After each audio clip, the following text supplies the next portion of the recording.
नमस्कार। जय राम, जय श्री राम, जय हो बागेश्वर धाम सरकार, जय हो हनुमान जी महाराज। मेरे प्यारे सभी दर्शकों, बेटियां जो होती हैं वो दो कुल को रोशन करती हैं। एक अपने माँ बाप के घर बेटी बनकर, एक अपने ससुराल जाकर बहू बनकर, यानी कि बेटियां दो कुलों को रोशन करते हैं।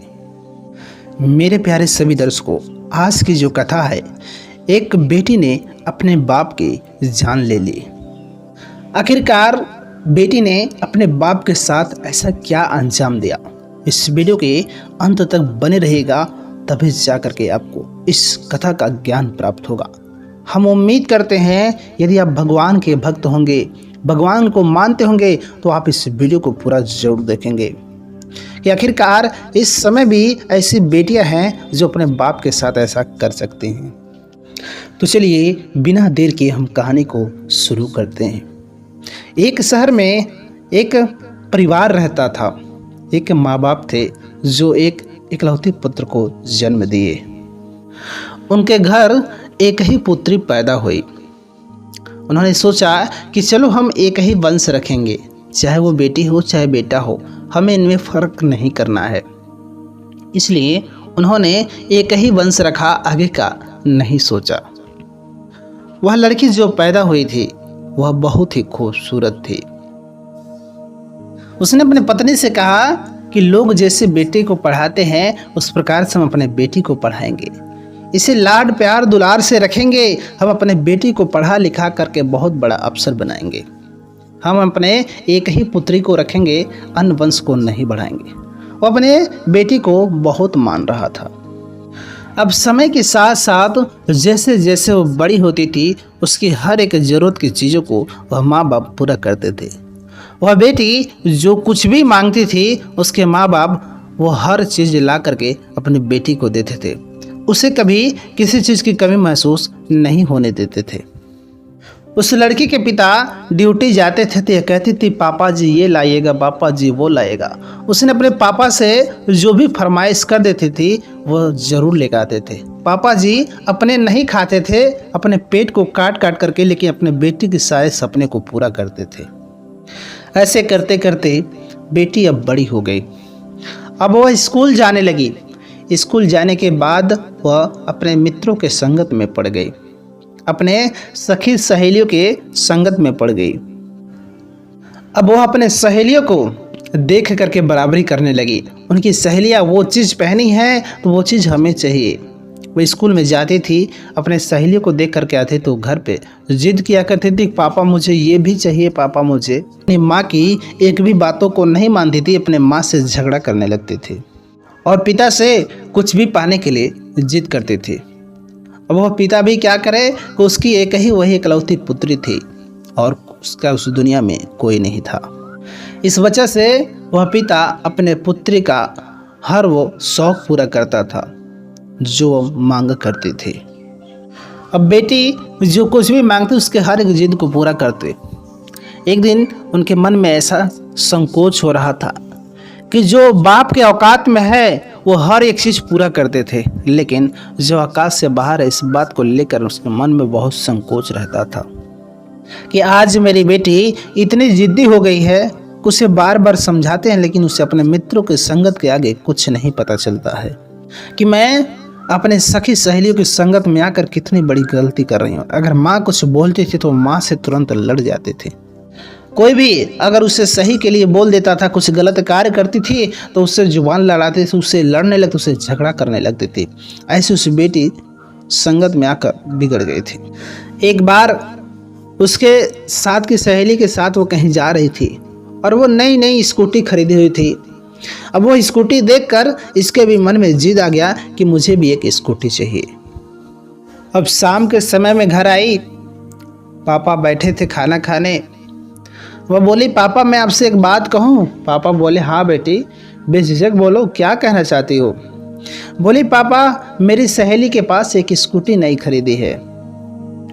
वह मेरे को भला बुरा भी कभी कभी कह देती थी और आज वह स्कूटी खरीदी है, इसलिए मेरे को भी अब स्कूटी चाहिए। मैं किसी से कम थोड़ी हूँ, मुझे भी स्कूटी ला करके दीजिए।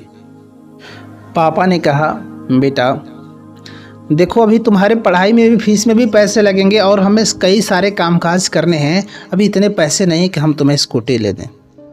लेकिन और बेटी तो बचपन से लाड प्यार के कारण बिगड़ चुकी थी। उसे किसी मजबूरी किसी परेशानी का फ़र्क नहीं पड़ता था। वह कहिए कि पापा मुझे चाहिए, चाहे जैसे हो सके आप मुझे स्कूटी खरीद कर दीजिए। अब वह जिद में आ गई। उसके पिता कहते हैं कि बेटी समझो, अभी मेरी उतनी हैसियत नहीं है कि मैं तुम्हें स्कूटी ला करके दूं। हाँ, मेरे पास जैसे ही उस पैसे होंगे, जैसे स्कूटी खरीदने भर के पैसे हो जाएंगे, मैं तुम्हें तुरंत स्कूटी खरीद करके दे दूंगा। लेकिन अभी फ़िलहाल में मेरे पास उतने पैसे नहीं हैं कि मैं तुम्हें स्कूटी खरीद करके ला कर दूँ। उस पिता ने खरीद कर नहीं दिया, लेकिन मना नहीं किया था। लेकिन वह बेटी कहती है कि नहीं, मुझे चाहिए तो चाहिए, अभी के अभी मुझे स्कूटी ला करके दीजिए। अब वह बेटी जिद में आ गई। वो पिता कहते हैं कि बेटी 2-4 महीने सब्र करो, मैं कुछ पैसे इकट्ठे कर लूँगा, उसके बाद मैं तुम्हें स्कूटी ला करके दिला दूँगा, लेकिन 2-4 महीने थोड़ा सब्र करो। अब शाम का समय होता है, सब लोग खाना खाने के लिए बैठते हैं। माँ कहती है कि बेटी खाना खा लो, लेकिन वह कहती है कि नहीं, मैं खाना नहीं खाऊंगी जब तक कि मेरी स्कूटी नहीं आ जाती, तब तक मैं अन्न ग्रहण नहीं करूंगी। वह बाप जाता है तो कहता है कि बेटी खाना खा लो। वह कहती है कि मैं खाना नहीं खाऊंगी जब तक कि स्कूटी नहीं आ जाता है। अब उस चिंता में वह बाप भी खाना नहीं खाता है। वह सोचने लगता है कि मेरी बेटी भूखी रहेगी और मैं कैसे खाना खा लूँ। वह सोचता है कि मैं अपने बेटी को कैसे मनाऊँ कि इसे खाना खिलाऊँ। अब पिताजी सोचते हैं अगले दिन कि चलो शाम को नहीं खाई तो बेटी सुबह को ज़रूर खा लेगी, अगर भूख लगी होगी तो वह सुबह ज़रूर खाना खा लेगी। लेकिन बेटी के अंदर तो जिद समा गई थी। उसे अब स्कूटी का जिद हो चुका था। वह खाना खाने की बजाय तो दूर, वह बिस्तर से उठी तक नहीं, ब्रश तक नहीं की, वह बिस्तर से जिद में सोई रही। पिताजी बेटी के पास गए। उन्होंने कहा कि चलो बेटी, तुमने शाम को भी खाना नहीं खाया, सुबह हो गया, उठो चलो ब्रश करो और खाना खा लो, नहीं तो तुम्हारी तबीयत बिगड़ जाएगी। अब पिताजी मना जुना के थक जाते हैं तो उसकी माँ से कहते हैं कि बेटी को खाना खिला देना। अब वो चले गए ड्यूटी। ऑफिस से फ़ोन करते हैं कि शायद बेटी खाना खा ली होगी। अब वो ऑफिस से बार बार फ़ोन करते, लेकिन एक भी बार बेटी फ़ोन नहीं उठाती, क्योंकि वो अपने पापा से गुस्साई हुई थी। वह सोचता है कि मेरी बेटी कम से कम एक बार फ़ोन उठाकर मुझसे बात कर ले, कम से कम मेरे कलेजे को ठंडक मिल जाए। लेकिन वह बेटी इतनी जिद्दी थी कि अपने पिता का एक कॉल नहीं उठाई, एक भी फ़ोन नहीं उठाया। माँ को एक भी बार नहीं पता चल रहा था कि आखिरकार हो क्या रहा है। वह पिता बार बार बेटी के मोबाइल पर फ़ोन करते थे, लेकिन बेटी एक भी बार फ़ोन नहीं उठाते थे। पापा ने सोचा कि चलो बेटी अब हमारी ऐसी नहीं मानेगी। वो तुरंत उसी दिन अपने बॉस के पास गए और बॉस से लोन पास कराए ताकि बेटी का सपना पूरा सके। उस बॉस ने तुरंत लोन पास किया और उसके बाद जो है स्कूटी के लिए तुरंत ऑर्डर कर दिया, क्योंकि यह व्यक्ति बहुत अच्छे एम्प्लॉय थे। स्कूटी का ऑर्डर करने के बाद पिताजी ने अपने बेटी के पास बार बार फ़ोन लगाया कि बेटी अब फ़ोन उठा ले, अब फ़ोन उठा ले। लेकिन वह बेटी लाड प्यार के कारण इतना बिगड़ चुकी थी, इतनी घमंडी हो गई थी कि अपने पापा का एक भी बार फ़ोन नहीं उठाई। और वह पिता अपने बेटी के प्रेम में इतना पागल था कि मेरी बेटी से एक बार बात हो जाए, क्योंकि वह ऑफिस में था, वह आ नहीं सकता था। और उसने स्कूटी को भिजवा दिया। लेकिन एक गजब का हादसा हो जाता है। उसके पापा के सीने में बहुत ज़ोर से दर्द होने लगता है। अब जब सीने में दर्द होता है तो वहाँ उस कंपनी के उस ऑफिस के कुछ एम्प्लॉय जो है उनको एम्बुलेंस में लाद देते हैं। एम्बुलेंस में लाद के उनको अस्पताल ले जाते हैं। वहाँ ले जाने के बाद पता चलता है कि इनको हार्ट अटैक आ गया है और आखिरकार अस्पताल जाते जाते इनकी मृत्यु हो गई।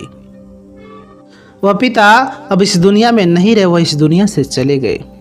स्कूटी घर पे आई तो बेटी ने देखकर बड़ा खुशी हुई।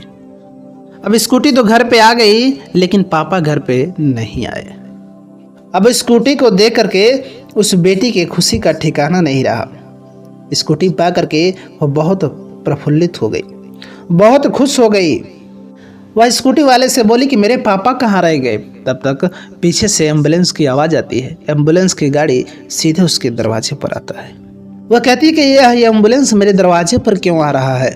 वह स्कूटी वाला कहता है कि मैं तो स्कूटी लेकर के आया, अब तुम्हारे पापा एम्बुलेंस में आ रहे हैं, क्योंकि अब वह इस दुनिया में नहीं रहे। बाकी के भी वहाँ कुछ एम्प्लॉय थे, कुछ कर्मचारी थे। उन्होंने कहा कि तुम्हारे पापा तुम्हें सुबह से फ़ोन लगा रहे थे लेकिन तुम फ़ोन नहीं उठा रहे थे। इस वजह से उन्हें बहुत चिंता हो रहा था, बहुत घबराहट हो रही थी। वो अपने बेटी को मनाने के लिए बहुत फ़ोन कर रहे थे। उनके पता था कि शायद उनकी बेटी बहुत गुस्सा है, बहुत नाराज़ थे। उन्होंने बहुत फ़ोन किया लेकिन शायद उनकी बेटी एक भी फ़ोन नहीं उठाया। और अपनी बेटी की खुशी के लिए उन्होंने लोन पास कराकर एक स्कूटी भी ऑर्डर कर दी, लेकिन वह अब इस दुनिया में नहीं है। जैसे बेटी इस बात को सुनते उसे पश्चाताप होता कि मैंने कितनी बड़ी गलती कर दी, मैंने इतना बड़ा जिद करके मैंने अपने पापा को खो दिया, मैंने कितनी बड़ी गलती कर दी, मुझे पापा का फ़ोन उठा लेना चाहिए था। वह बेटी अब कर भी क्या सकती थी सिवाय पछतावे के। उसका पिता अपने बेटे की इच्छा को पूरा करने के लिए जी जान लगा दी है, लेकिन वह बेटी अपने पापा का एक भी फ़ोन नहीं उठाया। वह इतना फ़ोन लगा कि मैं अपने बेटी का एक सुंदर आवाज़ को सुन सकूं, लेकिन बेटी ने एक भी बार अपने पापा का फ़ोन नहीं उठाया।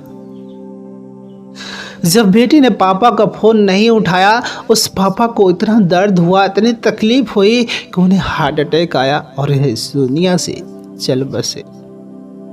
अब वह बेटी करे तो करे क्या। वो जैसे अपने पापा के डेड बॉडी को देखती हो अपने होश को खो बैठती है।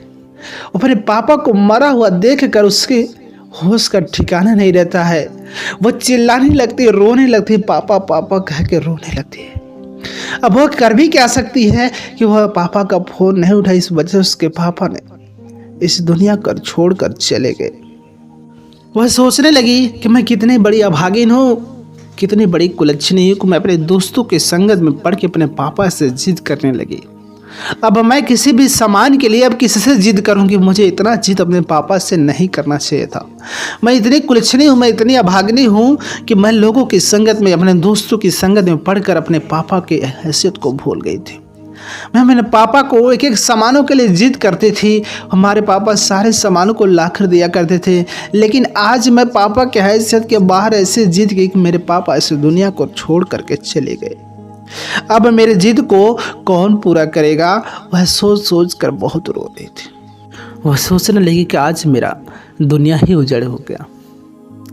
ऐसी बेटियां आजकल के हमारे समाज में कुछ हैं, और ऐसे कुछ बेटे भी होते हैं जो इकलौते होते हैं। वो अपने घर की स्थिति को नहीं समझते हैं, अपने माँ बाप को हैसियत को नहीं समझते, लेकिन उन्हें जिद के आगे परेशान कर देते हैं। लेकिन यह गलती उन माँ बाप में होता है।